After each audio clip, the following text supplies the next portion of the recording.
Hi, I'm Ashish and you are watching English Tutorials by Ashish sir।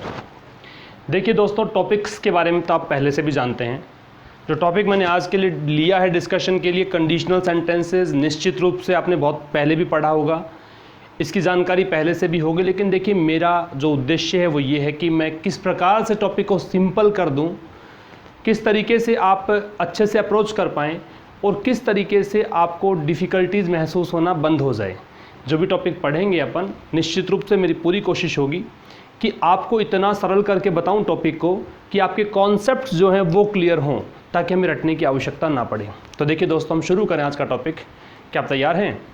Let's begin with conditional sentences. देखिए, पहले भी चर्चा हम कर चुके हैं।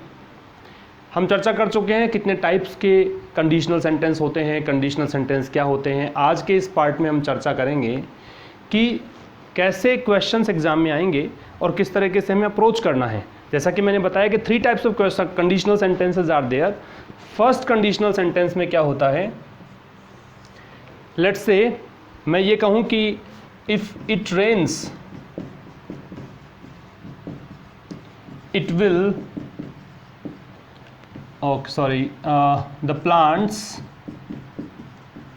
will grow। देखिए, मॉनसून सीजन है, कुछ ऐसे एग्जाम्पल लेते हैं अपन। If it rains the plants will grow. यदि बारिश होती है तो प्लांट्स ग्रो करेंगे। कब करेंगे? फ्यूचर में करेंगे। मीन्स यहाँ पे जो टाइम हमें मिल रहा है वो टाइम मिल रहा है फ्यूचर टाइम। जैसा कि मैंने पहले बताया था आपको कि हम 3 टाइप के आधार पर, 3 जो पार्ट हम करते हैं टाइम के, उसी के बेसिस पर हम कंडीशनल सेंटेंस के टाइप 3 रखते हैं। तो इसमें टाइम कौन सा मिल रहा है? फ्यूचर टाइम मिल रहा है। यहाँ आप देख रहे हैं इफ़ क्लास है, जिसमें इफ़ से स्टार्ट होकर कोमा तक का है। दूसरा जो क्लास है मैन क्लास, वो दे से स्टार्ट होकर ग्रो तक का है। इफ़ क्लास में क्या मिल रहा है आपको? रेन्स। मीन्स V1 प्लस हमने क्या जोड़ा है? S, क्योंकि यहाँ सब्जेक्ट क्या है? सिंगुलर। ये कौन सा टेंस होता है? ये टेंस होता है प्रेजेंट सिंपल, प्रेजेंट इंडेफिनिट। तो यहाँ इफ क्लास में टेंस कौन सा? Present simple. Well, man class में टेंस कौन सा है? विल प्लस V0 कहाँ लगाते हैं अपन? विल और शैल प्लस V0 हम लगाते हैं फ्यूचर सिंपल में। तो देखिए, 2 कड़ी आपको याद रखनी है हर एक कंडीशनल सेंटेंस के टाइप में, कि इफ़ क्लास में कौन सा टेंस हमने यूज़ किया है तो मैन क्लास में कौन सा टेंस हमने यूज़ किया है। यहाँ प्रेजेंट सिंपल चलेगा तो यहाँ क्या आएगा? फ्यूचर सिंपल आएगा। अब देखिए दोस्तों, यहाँ भी याद रखिए आपकी इफ़ के स्थान पर आपको जो मैंने और वर्ड्स बताए थे आपको, व्हेन मिल सकता है, अनलेस या अनटिल भी हो सकता है, एज सून एज भी आपको देखने को मिल सकता है। ठीक है ना? इसी तरीके से हो सकता है आपको इन केस मिल जाए और प्रोवाइडेड भी मिल सकता है। कोई फर्क नहीं पड़ने वाला ग्रामेटिकल एक्यूरेसी में। निश्चित रूप से grammatically these all sentences will be absolutely right, but आपको मिल सकता है। मैंने इसलिए बताया कि अगर ये शब्द मिलते हैं तो अभी आप इन्हें गलत ना माने। तो ये एक टाइप है फर्स्ट कंडीशनल सेंटेंस का, कि अगर इफ क्लास में हमें प्रेजेंट सिंपल मिले तो मैन क्लास में क्या लेके चलना है? मैन क्लास में हमें फ्यूचर सिंपल लेके चलना है। ये तो हुई बेसिक इसकी बात। इसी के साथ देखिए, मैंने एक बताया था कि फर्स्ट कंडीशन सेंटेंस के टाइप्स के नेम होते हैं। ओपन कंडीशन कहते हैं, रियल कंडीशन कहते हैं, हमने इसे फैक्चुअल भी कहा। तो फैक्चुअल कंडीशन क्यों कहा था इसको हमने? क्योंकि ये फैक्ट्स भी डिनोट कर सकता है। या तो आपको ये मिल सकता है, और या फिर देखिए, हो सकता है आपको फैक्ट्स मिल जाएं। फैक्ट्स मीन्स जनरल ट्रुथ, या फिर साइंटिफिक ट्रुथ भी आपको देखने को मिल सकते हैं। जनरल ट्रुथ सामान्य सत्य, और साइंटिफिक ट्रुथ वैज्ञानिक सत्य भी आपको देखने को मिल सकते हैं। कैसे? जैसे कि मैं ये कहूं, if you work hard you succeed. तो क्या कह रहे हैं कि यदि मेहनत करेंगे तो क्या होंगे? सफल होंगे। देखिए दोस्तों, ये ओपन कंडीशन है, फैक्चुअल है, फैक्ट है।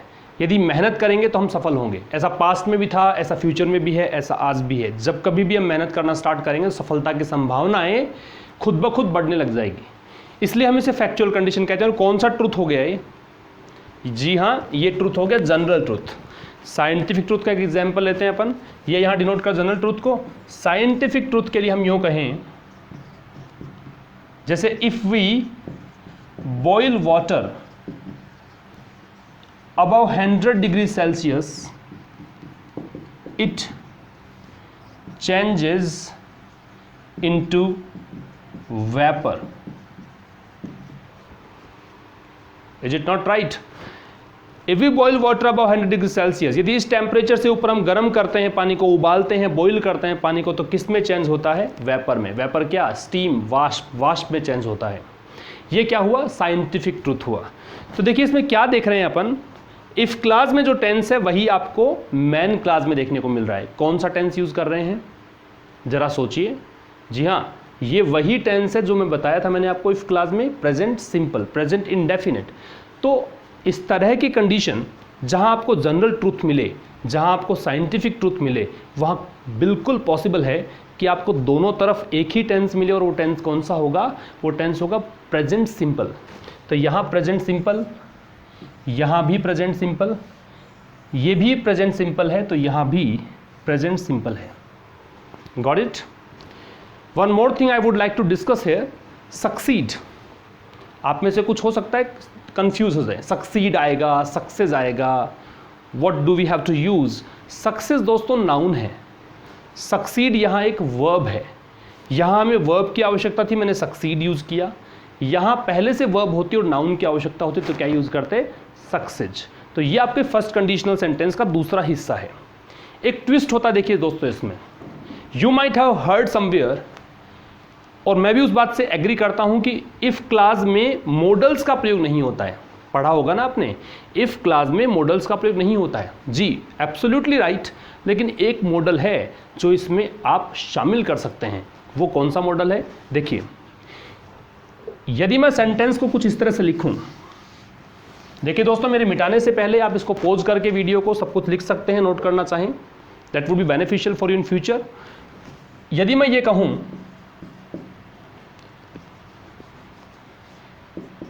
if she should come early,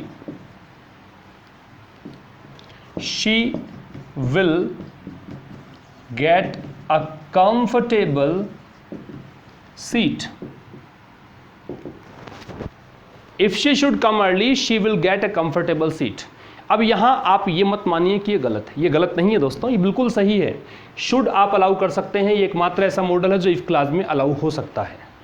एक और चीज़ यहाँ पे ध्यान देने योग्य है, sometimes what we find, we do not find if, when, as soon as, unless, until, these kind of words to frame if clause. Then what do we find? We find the helping verb. Helping verb, whatever has been used in a sentence, like here we have used marginal auxiliary, modal auxiliary verb should.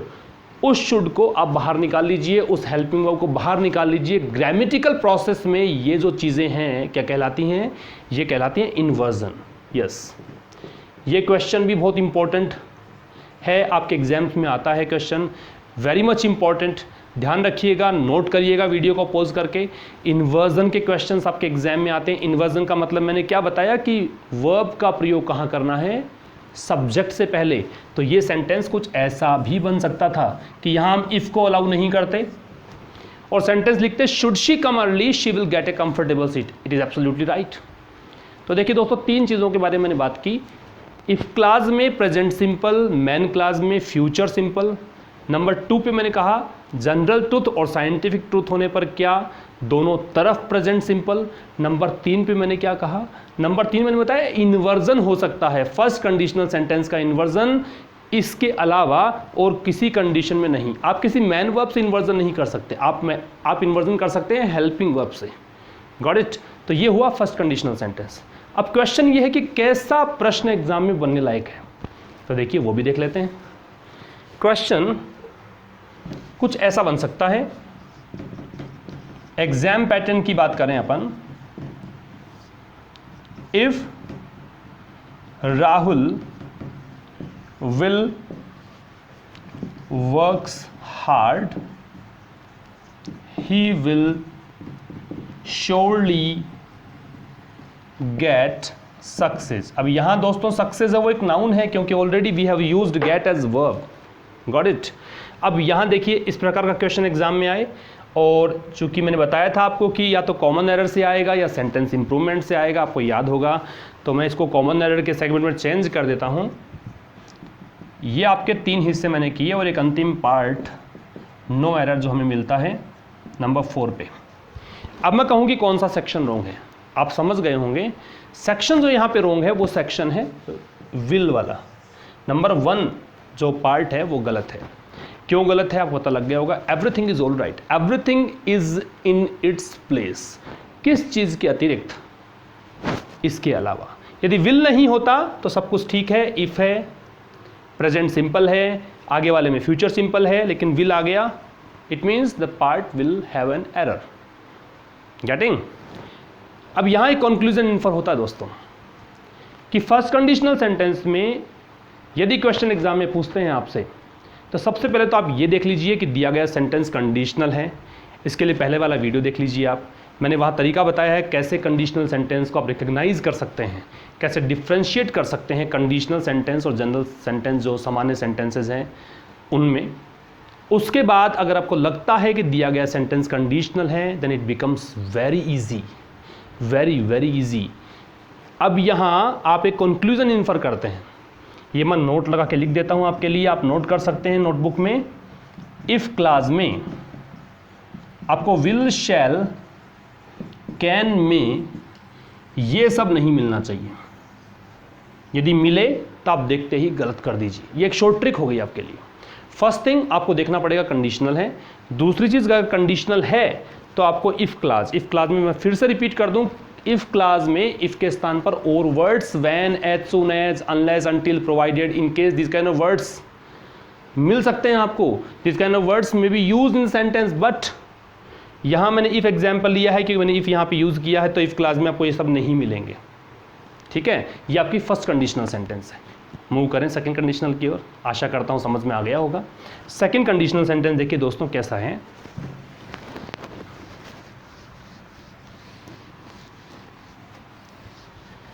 Second conditional sentence में आपको जो if class है, मैं जैसे पहले example दूं फिर समझ में आएगा आपको अच्छे से। मैं अगर वही सेंटेंस कन्वर्ट करता हूं सेकंड में, तो कैसा होता sentence. If it rained the plants would grow.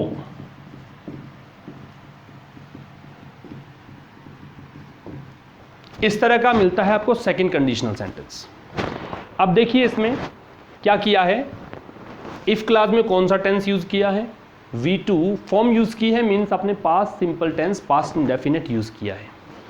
जबकि मैन क्लास में हमने क्या यूज किया है, मैन क्लास में हमने मॉडल को पास्ट फॉर्म में चेंज किया है, और चूंकि मॉडल के साथ में कौन सी फॉर्म लगती है, V0। Yes, absolutely right, V0, तो V0 का हमने यूज किया है। तो आप याद रखिए यहां पास्ट सिंपल चलता है। यहां अगर टाइम की बात करूं, कौन सा टाइम, जैसे फर्स्ट कंडीशनल सेंटेंस में टाइम कौन सा था, फ्यूचर टाइम था। इस कंडीशनल सेंटेंस में जो टाइम है, यदि बारिश हुई तो ऐसा होता, कब होता, आज ही की बात कर रहे हैं, मीन्स यहां पे जो टाइम होगा वो प्रेजेंट का टाइम डिनोट करेंगे। यहां ध्यान रखिएगा, मैं टाइम की बात कर रहा हूं, टेंस की बात नहीं कर रहा। टेंस तो निश्चित रूप से पास्ट सिंपल ही है। तो यदि आपको इफ प्लस V2 मिलता है तो आपको इस साइड में क्या मिलना चाहिए, वुड मिल रहा है। हो सकता है यहाँ पे कुड हो, माइट हो। फर्स्ट कंडीशन में मैंने बताया नहीं आपको कि विल के स्थान पर कैन, मे, शैल ये भी हो सकते हैं आवश्यकता अनुसार, कोई फर्क नहीं पड़ता इन चीज़ों से।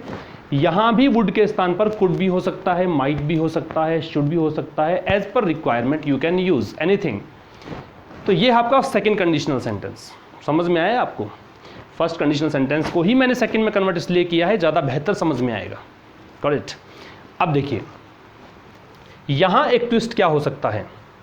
यहां देखिए दोस्तों, कई बार आपको कुछ ऐसा मिलता है, इफ प्लस वर, तो इस साइड मींस मैन क्लास में आपको वुड प्लस V0 देखने को मिलता है।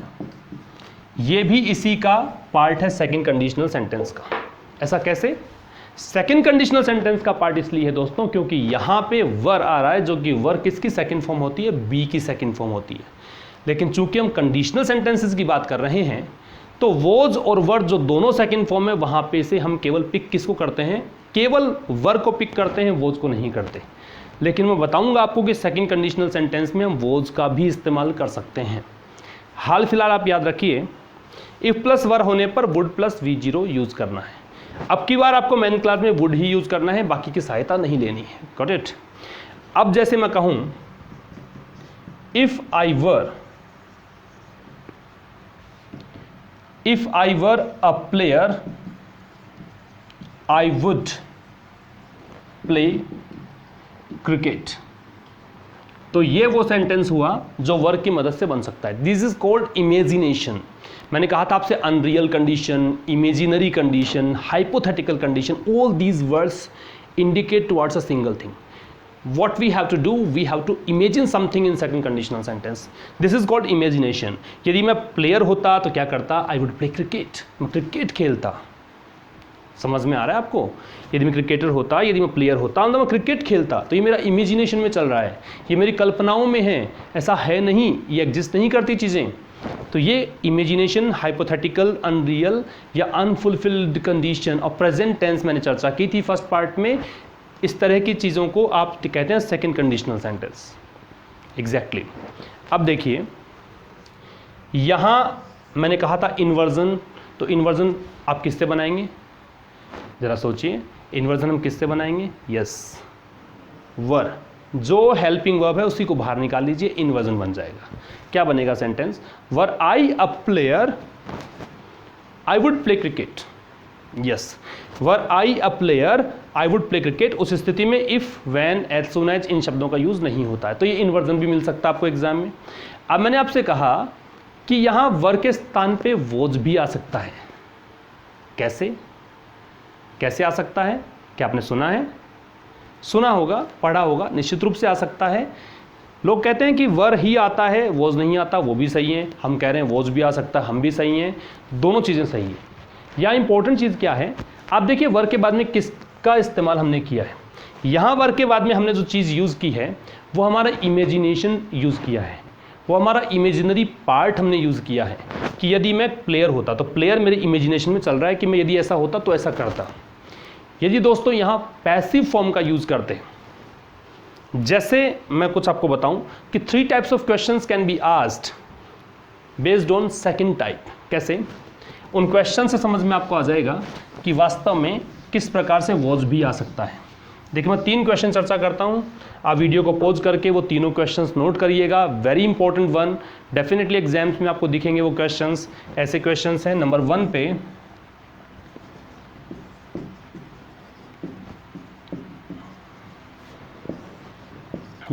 पे यदि मैं ये कहता हूं इफ इट वुड rained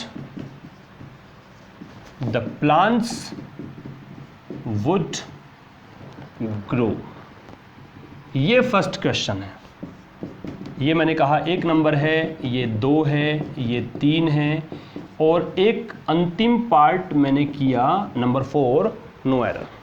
अब यहां मैं कहूं कि गलत कौन सा है, पता लग गया होगा आपको, गलती यहां पे है नंबर 1 पे, वुड नहीं होना चाहिए था। तो फिर देखिए इफ क्लास में V2 फॉर्म है, इधर आप देखिए कि मॉडल की पास्ट फॉर्म है, V0 है मॉडल के साथ में, सब कुछ ठीक है। इस वुड को हटा दें अगर तब, तो यहाँ तो कंक्लूजन क्या निकलता है कि आप इफ के साथ में वुड, शुड, कुड, माइट भी अलाउ नहीं करेंगे।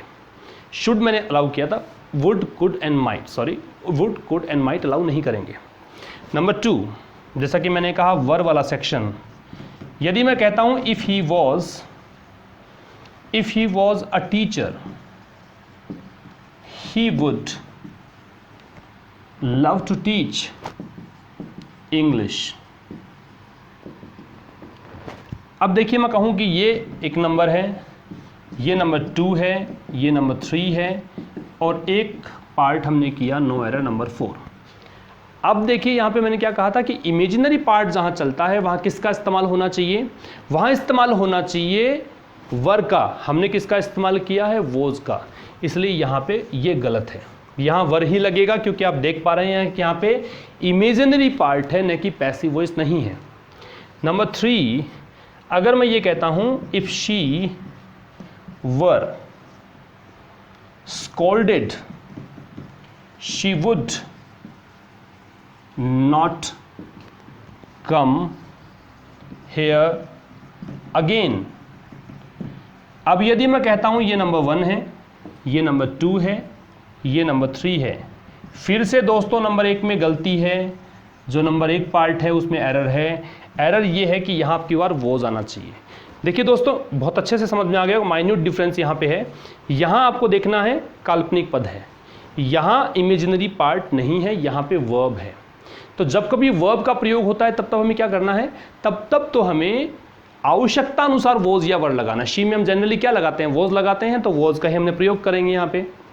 जबकि जब काल्पनिक पद होगा तो every subject each and every subject will demand for were, not was. Clear? तो ये 3 types of questions can be asked based on second conditional sentence. Move on to third one. Third conditional sentence में क्या होता है, third condition के नाम आप recall कर लीजिए एक बार, मैंने क्या क्या बताया था आपको। Third conditional sentence, unfulfilled condition of past tense, impossible condition, वो चीज़ें संभव नहीं होती हैं क्योंकि वो इवेंट हमारे हाथ से निकल चुका होता है। तो थर्ड कंडीशनल सेंटेंस में क्या होगा, आपको मिलेगा if plus head plus V3 और रिमेनिंग पार्ट जो आपका मैन क्लास है वहां आपको मिलेगा वुड हैव प्लस V3। यहां वुड हैव के स्थान पर should have, could have and might have भी देखने को मिल सकता है एज पर रिक्वायरमेंट।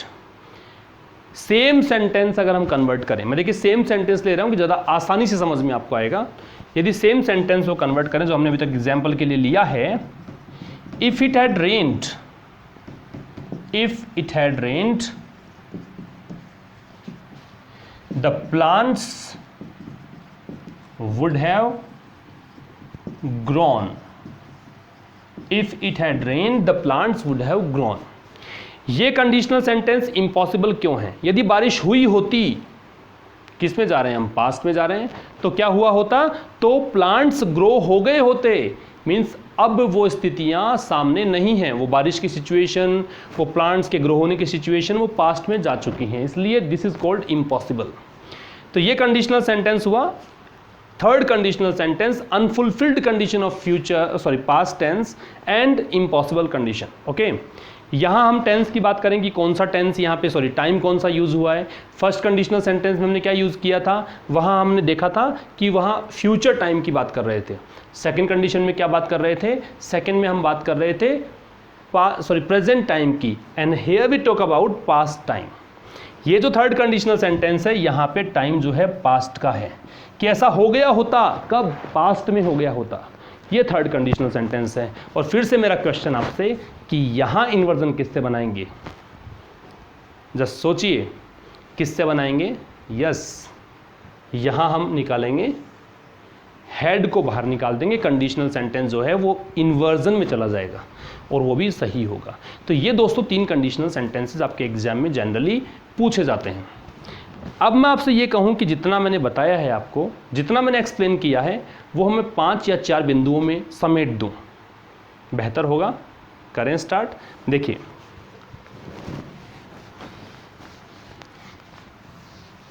अब इस क्विक रिकैप देखें अगर अपन, तो सबसे पहली शर्त, the given sentence must be conditional. जो सेंटेंस दिया जाए आपको एग्जाम में वो कैसा होना चाहिए, वो कंडीशनल ही होना चाहिए। उसके बाद में आप 5 पॉइंट पे ध्यान रखिए। Number 1, if plus in case, देखते ही गलत कर दीजिए। If plus provided,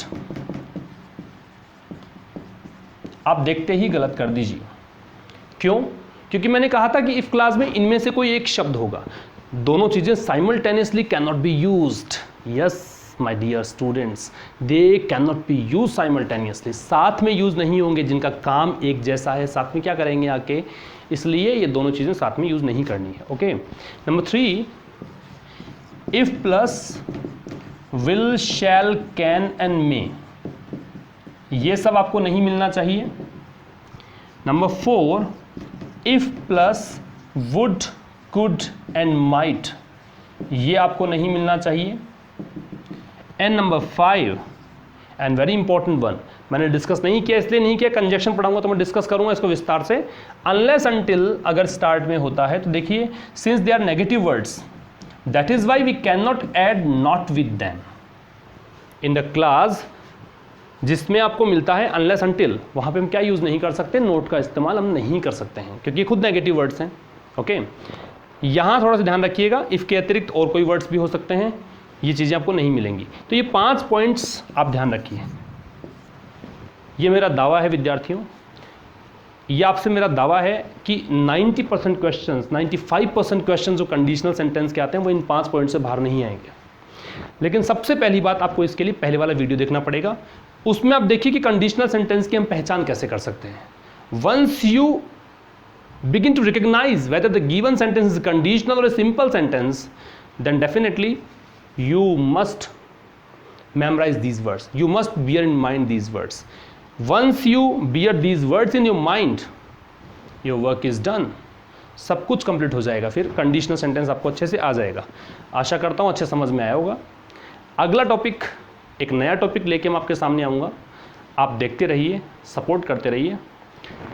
next topic में आने से पहले मैं आशा करता हूँ कि जितना मैंने पढ़ा दिया, जितना मैंने बता दिया, वो अच्छे से याद करेंगे। अच्छे से याद कर लीजिए, एग्जाम्स में काम आने वाली चीज़ें हैं। नेक्स्ट टॉपिक से पहले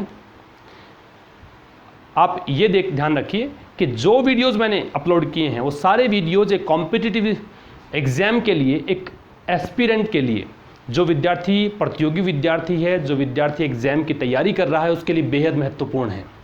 उन सारे वीडियोज़ को एक बार देखिए, आपके दिमाग में वो चीज़ें क्लियर हो जाएंगी जो क्वेश्चंस आप लेके काफ़ी दिनों से चल रहे थे।